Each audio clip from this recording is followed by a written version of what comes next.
Hello guys, welcome to NCR classes. जैसा कि मैंने पिछली क्लास में बताया था, तो उसी के हिसाब से मैं इस क्लास में भी एक इम्पॉर्टेंट क्वेश्चन लेके आया हूँ, जो काफ़ी अच्छा क्वेश्चन है। क्या करना है इसमें, हमें इस पार्ट को इंटीग्रेट करना कैसे है। Limit t tends to infinite 1 + 1 by e to the power t, और इसकी power e to the power t है, और इनकी भी पावर क्या है, D D X of X square divided by sine square X plus cos square x.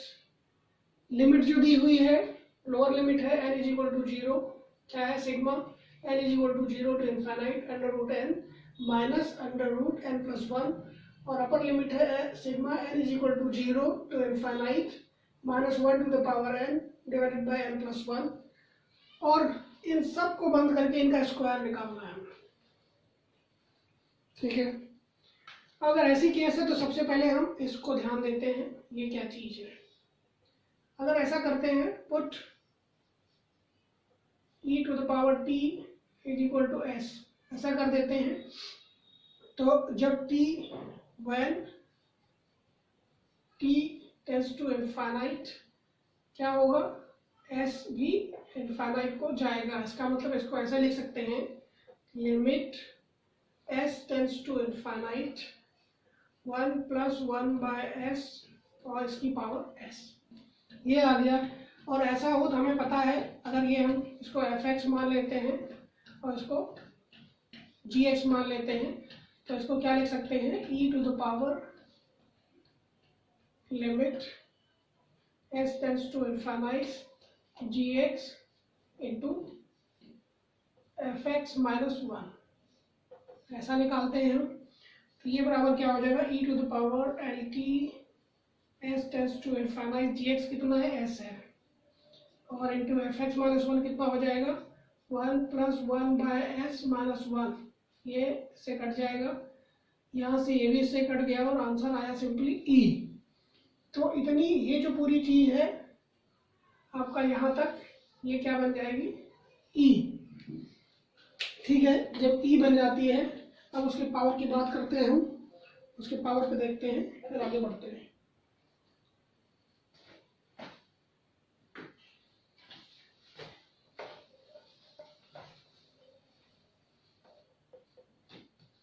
इसकी जो पावर है वो है आपका D X of X square divided by sine square X plus cos square x. ये तो आपको पता है, ये क्या हो जाता है, 1 हो जाता है।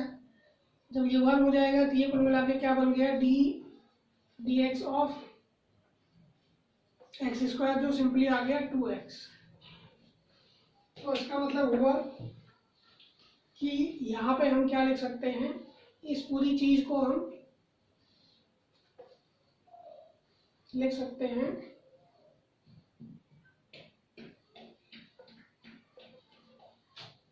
ये इतना हो गया आपका e to the power 2x dx, इसका होल स्क्वायर निकालना। ठीक, इसको हटा दिया हमने यहाँ से, ये सॉल्व हो गया। अब लिमिट की बात आती है, ये पहले लोअर लिमिट देखते हैं। तो ये है आपका sigma n is equal to 0 to infinite under root n minus under root n plus 1। अब इसकी वैल्यू निकालने के लिए क्या करेंगे, हम यहाँ पे 0 पुट कर देते हैं और यहाँ पे इनफाइनाइट पुट कर देते हैं, तो ये कुल मिला के क्या आ जाएगा, under root 0 minus under root infinite plus 1, जो ये तो 0 हो जाएगा और ये क्या रह जाएगा, माइनस इनफाइनाइट। इसका मतलब है यहाँ जो लिमिट आएगी वो क्या आ जाएगी, माइनस इनफाइनाइट, यहाँ पे आ जाएगा माइनस इनफाइनाइट। अब अपर लिमिट की बात करते हैं,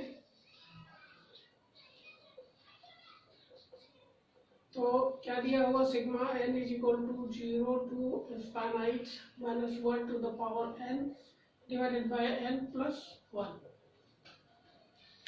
अब ये जो सीरीज दी हुई है, ये जहाँ तक नॉन सीरीज है, लॉगरिथमिक सीरीज है, अगर इसमें वैल्यू रखना शुरू करते हैं तो जब 0 रखेंगे तो यहाँ 1 हो जाएगा, मीन्स 1, और जब 2 रखेंगे तो माइनस आएगा 1/2, जब 3 रखेंगे तो जब यहाँ 0 रखा तो ये आया, 1 रखा तो इसका मतलब 2 रखेंगे तो ये प्लस में आएगा, 1/2 + 1 3 minus 1/4 plus 1/5 dot dot dot.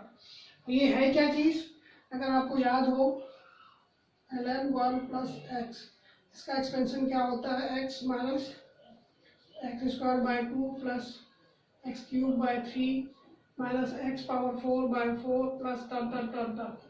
अब इसमें हम क्या करते हैं, पुट x = 1 पुट करते हैं तो यहाँ से क्या आ जाएगा, ln 1 + 1 = ln 2। यहाँ से 1 minus 1/2 plus 1/3 minus 1/4 plus dot dot dot. इसका मतलब ये पूरा क्या बन जाएगा, ln 2। जब ये ln 2 बन गया तो अपर लिमिट हम रख देते हैं और सॉल्व कर लेते हैं।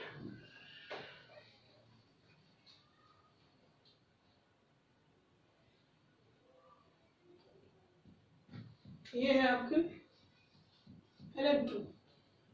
अब ये बन गया -∞ to ln 2 e⁻²x dx, और हमें पता है इंटीग्रल ऑफ e⁻ax dx = क्या होता है, e⁻ax / a। तो यहाँ से क्या बन जाएगा, ये आपका बन जाएगा e⁻²x / 2, और इसकी लिमिट जो हो जाएगी आपकी -∞ to ln 2 हो जाएगी, और इसका हमें स्क्वायर निकालना है। अब जब अपर लिमिट यहाँ रखेंगे हम तो क्या बन जाएगा, e⁻² ln 2 / 2 माइनस e⁻² -2 × ∞ / 2 और इनका स्क्वायर। हमें पता है कि e⁻∞ जो होता है वो क्या होता है, इनफाइनाइट, लेकिन 1/e⁻∞ जो हो जाता है वो क्या, 1/∞ = 0 होता है। तो ये टर्म आपका क्या हो जाएगा, 0। यहाँ से क्या है, ये यहाँ आ जाएगा तो कुछ ऐसा बन जाएगा e⁻ln 4 / 2 का होल स्क्वायर। और जब भी कभी हो e⁻ln x + x तो सिंपली क्या बन जाता है, x। तो यहाँ से हमारा बन जाएगा 4/2 का स्क्वायर = सिंपली 4। तो इसका मतलब इसका जो आपका आंसर आ गया 4 आ गया। तो जब भी इस तरह के क्वेश्चन आते हैं तो आपको घबराने की जरूरत नहीं है, उसको समझो और छोटे छोटे पार्ट्स को तरीके से सॉल्व करके और फाइनल आंसर निकालो। Thank you guys, have a nice day.